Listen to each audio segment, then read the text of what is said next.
Hello friends, I am Dr. Kalpana and the topic I am taking today is DNA replication in eukaryotes.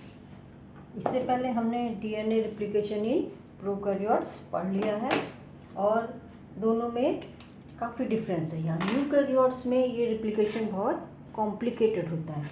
Complicated होने के कारण क्या है? पहली चीज़ तो प्रोकैरियोट्स में सेलुलर स्ट्रक्चर बहुत सिंपल होता है, न्यूक्लियस इसमें नहीं होता और डीएनए सेंटर में लोकेटेड रहता है in the form of nucleoid. Naked DNA है, यहाँ पर कोई न्यूक्लियस नहीं है, ये है प्रोकैरियोट्स में। और यूकैरियोट्स में आप जानते हैं यूकैरियोटिक सेल्स में क्या होता है, वेल डिफाइंड न्यूक्लियस होता है, उसके अंदर क्रोमेटिन क्रोमोसोम्स होते हैं जिसमें डीएनए होता है और डीएनए भी हिस्टोन प्रोटीन से अटैच्ड रहता है।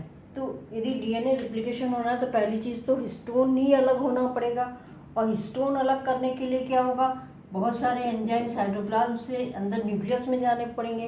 तो इस तरह से ये बहुत कॉम्प्लिकेटेड होता है। लेकिन हम हिस्टोन वाला पार्ट यहाँ पर नहीं ले रहे हैं, हम केवल क्या लेंगे, ये है यूकैरियोटिक, हम केवल डीएनए रिप्लिकेशन ही लेंगे, बाकी चीज़ों को हम यहाँ पर कंसीडर नहीं करेंगे।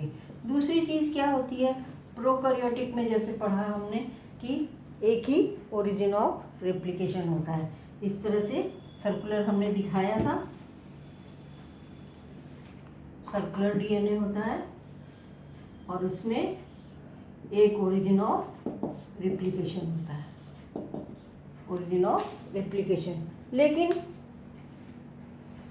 यूकैरियोट्स में क्या होता है, डीएनए बहुत लंबा लंबा होता है, लंबे थ्रेड के फॉर्म में होते हैं और ट्विस्टेड रहते हैं। यहाँ पर हम इसको सिंपली ऐसे ही इसी फॉर्म में ले रहे हैं। तो एक ओरिजिन ऑफ रेप्लिकेशन ये है, एक ओरिजिन ऑफ रेप्लिकेशन ये, इस तरह से इसमें मल्टीपल ओरिजिन ऑफ रेप्लिकेशन होते हैं, मल्टीपल ओरिजिन ऑफ रेप्लिकेशन होते हैं। और मल्टीपल ओरिजिन ऑफ रेप्लिकेशन होने से क्या होगा कि जब बबल बनेगा तब बबल्स भी क्या होंगे, मल्टीपल होंगे। बबल्स कैसे बनेंगे, जब डीएनए के दो स्ट्रैंड्स अलग अलग होने शुरू होते हैं। तो जहाँ जहाँ पर ओरिजिन है रेप्लिकेशन का, वहाँ वहाँ इस तरह के रेप्लिकेशन बबल्स बन जाएंगे।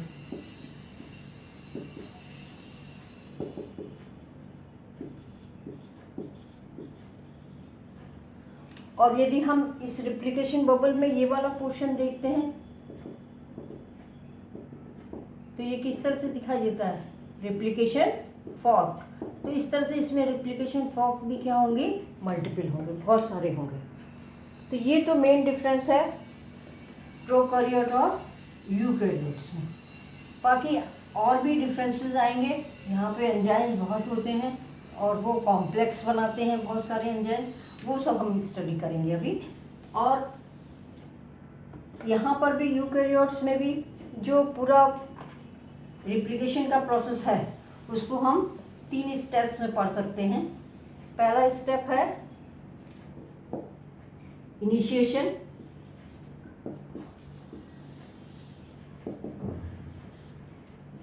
दूसरा स्टेप होगा इलोंगेशन, यहाँ पर तो ये स्ट्रैंड्स अलग होंगे और नया स्ट्रैंड बनना शुरू होगा। यहाँ पर ये वो जो नए स्ट्रैंड्स बने वो लंबे होते चले जाएंगे और अंत में टर्मिनेशन, जहाँ पर रेप्लिकेशन का एंड होगा। तो इस तरह 3 स्टेप्स में हम इसको पढ़ सकते हैं। और इस वीडियो में हम केवल क्या पढ़ रहे हैं, इनिशिएशन, कैसे इनिशिएट होता है, क्योंकि इसका इनिशिएशन जो है ये बहुत कॉम्प्लेक्स है और बहुत इम्पोर्टेंट इसलिए है क्योंकि यही रेट डिटरमाइनिंग स्टेप है। ये इसका रेट ही डिटरमाइन करेगा पूरा रेप्लिकेशन की रेट को, ये रेट डिटरमाइनिंग होता है। और दूसरी चीज़ क्या है, जब सेल डिवीज़न होता है, सेल डिवाइड करती है 2 में, उससे पहले क्या करती है, सेल अपने को प्रिपेयर करती है। उस स्टेज को हम क्या कहते हैं, इंटरफेज। तो इंटरफेज स्टेज में सेल अपने को प्रिपेयर करती है। प्रिपेयर करने का माने क्या है, जो भी सेल डिवीज़न में चीज़ें चाहिए, सब्सटेंसेस चाहिए, प्रोटीन चाहिए, या और बायो कंपाउंड चाहिए, वो सब क्या होंगे यहाँ पर बनते हैं। तो इंटरफेज में सेल अपने को प्रिपेयर करती है before the actual cell division, और इसको हम 3 स्टेप्स में बांट सकते हैं। जो डीएनए रिप्लिकेशन होता है वो एस फेज में होता है, लेकिन यहाँ यूकैरियोट्स में एक खास बात क्या है कि एस फेज में डीएनए रिप्लिकेशन तो होगा, लेकिन उससे पहले जीवन में भी कुछ स्ट्रक्चर्स, कॉम्प्लेक्स स्ट्रक्चर्स बन जाते हैं। जीवन में ऑर्डिनरीली क्या होता है, सारी प्रोटीन्स बनती हैं, सिंथेसिस होती है प्रोटीन्स की, जो कि यहाँ पर एस फेज में ज़रूरत होंगी।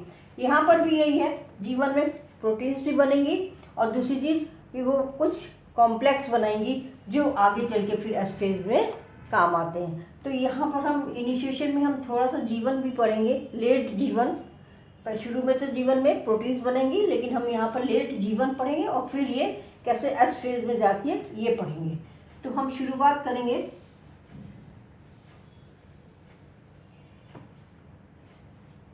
शुरू में ये हम डीएनए का स्ट्रैंड ले रहे हैं, जिसमें कि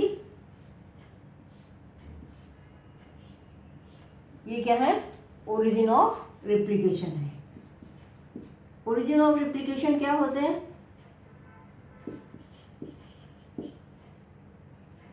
ये पूरा न्यूक्लियोटाइड का सीक्वेंस है डीएनए में, ये भी न्यूक्लियोटाइड के सीक्वेंस है, लेकिन स्पेशल है। किस मामले में ये स्पेशल है कि इनमें जो न्यूक्लियोटाइड्स होते हैं उनमें एडेनिन और थाइमिन ज़्यादा होते हैं। ये नाइट्रोजनस बेसिस एडेनिन और थाइमिन यहाँ पर साइटोसिन और ग्वानिन के कंपैरिजन में ज़्यादा होते हैं। उसका कारण क्या होता है कि जब ये रिप्लिकेशन होगा तो उससे पहले ये दोनों स्ट्रैंड्स क्या होते हैं, अलग होते हैं। अलग कैसे होंगे कि इनके बीच में जो हाइड्रोजन बॉन्ड्स हैं वो टूटते हैं।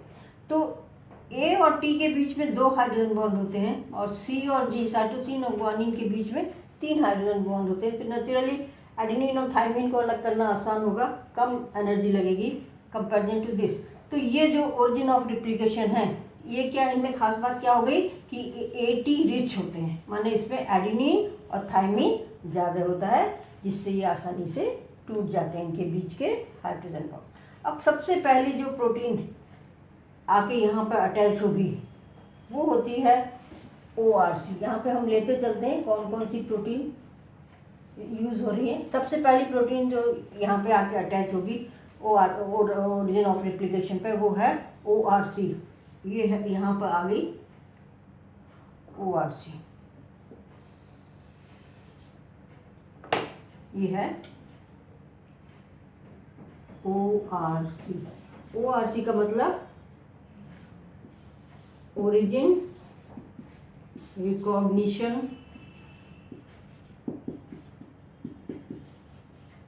कॉम्प्लेक्स। इस प्रोटीन का क्या खास बात है कि इसमें कई डोमेन होते हैं। एक डोमेन तो डीएनए से अटैच हो गया, और एक डीएनए जो और प्रोटीन आ रही हैं उनको ये अटैच करता है, और इसमें ये एटीपी भी यूज़ कर लेता है। तो इस तरह से ये एक्टिव बना देता है, डीएनए को ये एक्टिव बना लेता है, जिससे कि और भी प्रोटीन्स क्या हो इसमें आए। इसको हम क्लियर लिख लेते हैं, वैसे दिख तो रही है। तो इस तरह से ये सबसे पहला जो प्रोटीन आई वो हो गई origin recognition complex. Origin of replication को किसने रिकॉग्नाइज किया, ORC प्रोटीन है। अब जब ये हो जाता, ये आ जाती है, फिर ये अट्रैक्ट करती है और प्रोटीन्स को। सबसे पहले जो प्रोटीन्स आएगी जो इससे अटैच होगी वो होती है CDC6।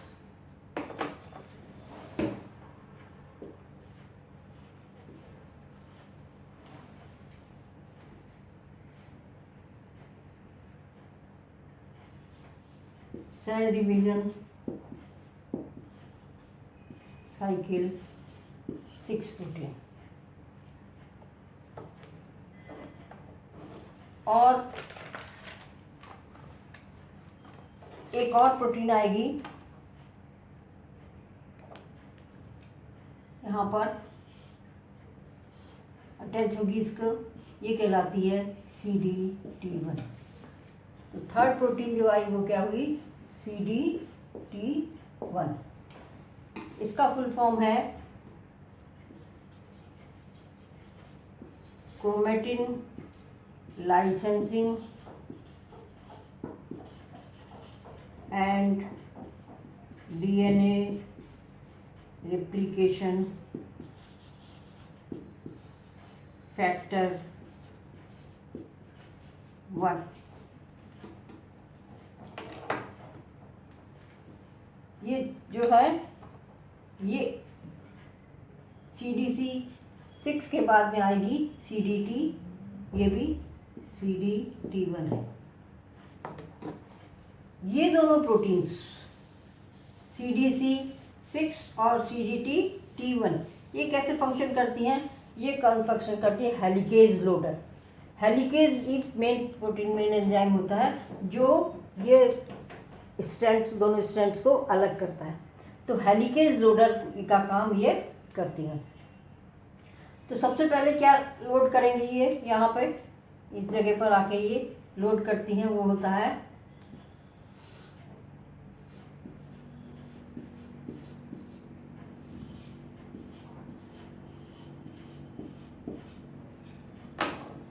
ये है MCM। ये चौथी प्रोटीन आई, ये क्या हो गई? MCM। फुल फॉर्म इसका हो गया मिनी क्रोमोसोम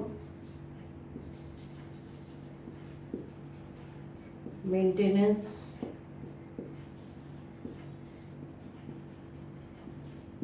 कॉम्प्लेक्स। इसमें 6 यूनिट्स होती है। ये कॉम्प्लेक्स है 6 यूनिट्स का। ये आके इस पे अटैच जाता है। यही आगे चल के हेलिकेज का काम करेगा, लेकिन उससे पहले भी इसको कुछ ज़रूरत होगी। तो ये CDC6 और CDT1 ये किसका काम करेंगी? ये MCM को लोड करने का काम करते हैं। तो MCM यहाँ पे आके अटैच हो गया, ये स्ट्रक्चर बन गया। इसमें क्या क्या है? ORC, CDC6, CDT1 और MCM। ये बनता है G1 फेज में। और ये कॉम्प्लेक्स जो बन गया चारों का, ये कहलाता है प्री इनिशिएशन कॉम्प्लेक्स या PIC। तो इतना पोर्शन होता है कब? G1 फेज में। ये कॉम्प्लेक्स रेडी हो गया। जब ये कॉम्प्लेक्स रेडी हो जाता है, ये इनएक्टिव फॉर्म में रहता है। और जब ये एक्टिव होता है, माने जब इसका फॉस्फोरिलेशन होगा, ATP यूज़ होगी, तब इसका फॉस्फोरिलेशन होगा और तब ये एक्टिव होगा और तब ये किस में जाएगा? S फेज में। जब ये एक्टिव फॉर्म में आ जाता है, तब ये सिग्नल मिलता है सेल को कि now you can turn to the S phase. तो यहाँ तक तो कहाँ हो गया? ये G1 फेज में। और इसके बाद जो कुछ भी होगा वो S फेज में होगा। तो अब ये जो MCM है, ये क्या है? इनएक्टिव फॉर्म में है। और इसको एक्टिव होना है, मतलब इसका फॉस्फोरिलेशन होना है। वो फॉस्फोरिलेशन कौन करेगा? CDK और DDK काइनेज। ये दो काइनेज एंजाइम हैं, ये इसका फॉस्फोरिलेशन कर देते हैं। तो ये क्या हो गया? MCM फॉस्फोरिलेट हो गया।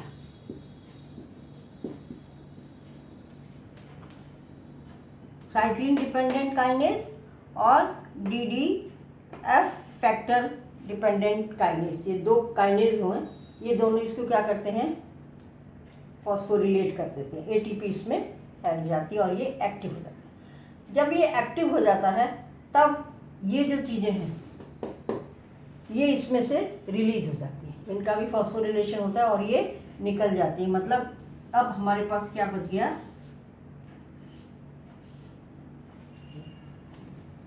ओरिजिन ऑफ रेप्लिकेशन कॉम्प्लेक्स हट जाएगा, CDC6 हट जाएगा, CDT1 हट जाएगा और हमारे पास रह गया ये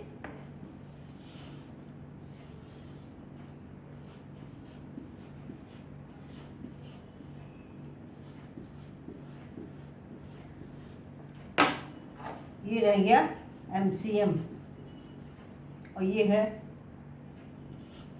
ओरिजिन ऑफ रिप्लिकेशन, ये सारी चीज़ें रिलीज हो जाती हैं। अब ये अकेला हेलिकेज का काम नहीं कर सकता, माने ये अकेला जो है यहाँ पे जो बॉन्ड है हाइड्रोजन बॉन्ड उनको अलग नहीं कर सकता। उसके लिए दो एंजाइम्स और इसको प्रोटीन्स की जरूरत पड़ती है, और वो हैं एक तो गिन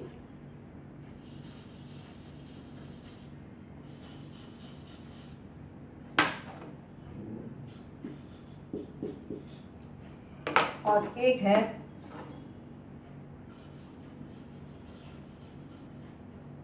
CDC45 cell division cycle enzyme CDC45। तो यहाँ पे जरूरत पड़ी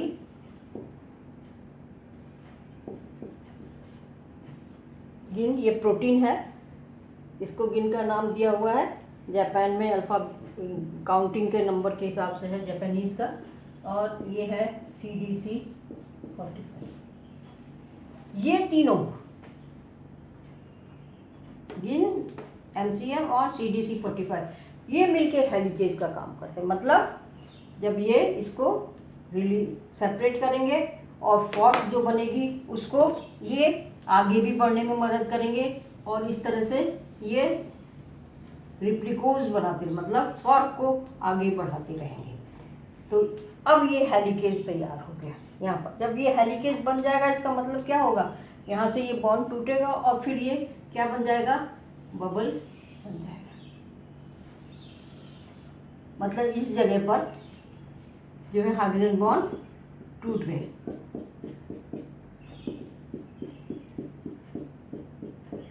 हेलिकेज कॉम्प्लेक्स में क्या क्या आएंगे, MCM, GIN और CDC45। अब ये टूट तो गए यहाँ से, यहाँ पर ये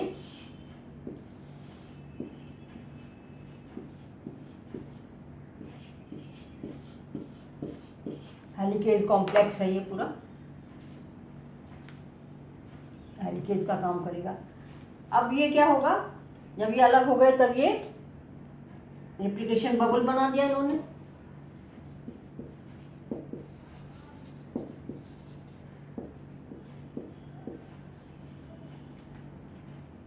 अब ये दोनों स्ट्रैंड फिर आपस में जुड़े नहीं, सेपरेट ही दो स्ट्रैंड्स रहे। इसके लिए वो एंजाइम, जैसे हमने प्रोकैरियोट्स में पढ़ा था क्या, SSB, ऐसे यहाँ पर होती हैं। ये है रिप्लिकेशन प्रोटीन A, यहाँ पर ये रिप्लिकेशन प्रोटीन A है, रिप्लिकेशन प्रोटीन A ये इन स्ट्रैंड्स को सेपरेट रखने का काम करती है। अब यहाँ पर एक क्लैंप बनेगा,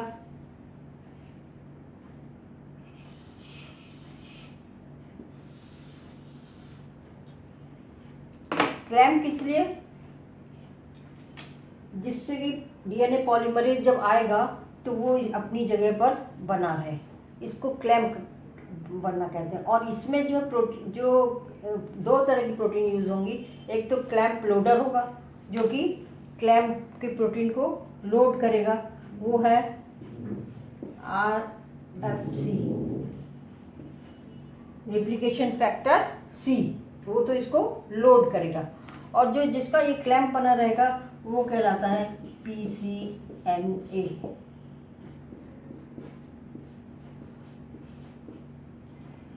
प्रोलिफरेटिंग सेल न्यूक्लियर एंटीजन। तो ये क्लैंप बन गया, ये जो है क्लैंप बनाएगा फॉर होल्डिंग पॉलीमरेज एंजाइम, जो भी अभी हम आगे पढ़ेंगे, एंजाइम्स कई तरह के होंगे यहाँ पर, ये एक करेगा। अब एक चीज़ और है कि जैसे जैसे ये हेलिक्स खोलते जाएंगे, कौन खोलेगा, ये हेलिकेज, वैसे वैसे क्या होगा, यहाँ पर ट्विस्ट आता जाएगा। जैसे इस तरह की रस्सी कोई है आपके पास और आप उसके ये दोनों एंड्स को खींच रहे हो, खींचने से क्या होगा, कि ये जो ट्विस्ट है ये सारा कहाँ, यहाँ इकट्ठा हो जाएगा। इस जगह पर ये ज़्यादा ऐंठन आ जाएगी और इसकी वजह से फिर ये खुलने में प्रॉब्लम करेगा। तो ऐसे ही यहाँ पर ये हेलिकल ट्विस्ट आ जाते हैं, हेलिकल ट्विस्ट यहाँ पर बन जाते हैं, इस जगह पर, इस जगह पर। वो ना बने उसके लिए क्या होता है, उसके लिए फिर ये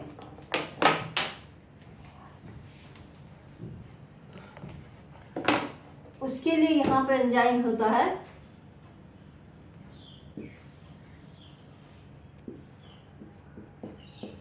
टोपोआइसोमरेज 1 and 2।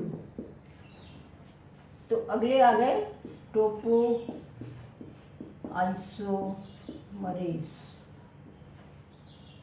1 and 2। इनका काम क्या होता है कि ये क्या करते हैं, जब इस तरह का ऐंठन आ गई, ट्विस्ट आ गया, तो ये एक या दोनों स्टैंड में कट लगा देते हैं। इस तरह से कट लगाने से क्या होता है, ये खुल जाता है, जो इसमें ट्विस्ट आया है वो खुल जाएंगे। और खुल जाने के बाद जब ये इस तरह से खुल गए तब फिर ये क्या करता है, फिर इनको सील कर देता है।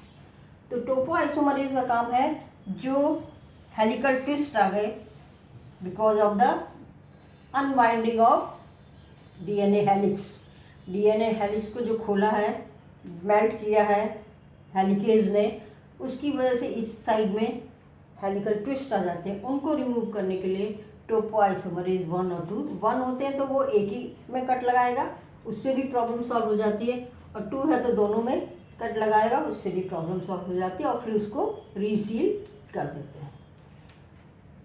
अब जो एंजाइम आता है मेन, वो होता है डीएनए पॉलीमरेज अल्फा। प्रोकैरियोट्स में डीएनए पॉलीमरेज 3 था, यहाँ पर डीएनए पॉलीमरेज अल्फा आता है। और ये अल्फा क्या काम करता है, डबल काम करता है यहाँ पर। एक तो ये प्राइमर बनाता है, जैसा कि प्रोकैरियोट्स में था। ये प्राइमर क्या होते हैं, आरएनए के सीक्वेंसेस होते हैं 5 to 10 न्यूक्लियोटाइड्स। तो ये पहले तो ये 5 to 10 आरएनए के न्यूक्लियोटाइड्स को करता है, पर ये डायरेक्शन वही होता है 5 प्राइम से 3 प्राइम। इसका मतलब ये वाला स्ट्रैंड 5 3 प्राइम to 3 प्राइम था और ये 3 to 5 था। तो ये जैसे डीएनए पॉलीमरेज 3 कर रहा था 5 प्राइम से 3 प्राइम में, वैसे ही ये करता है, पर इसमें एक्स्ट्रा क्या है, ये प्राइमर तो बनाएगा ही बनाएगा, लेकिन उसके बाद ये कुछ सीक्वेंसेस किसके बनाएगा, डीएनए के।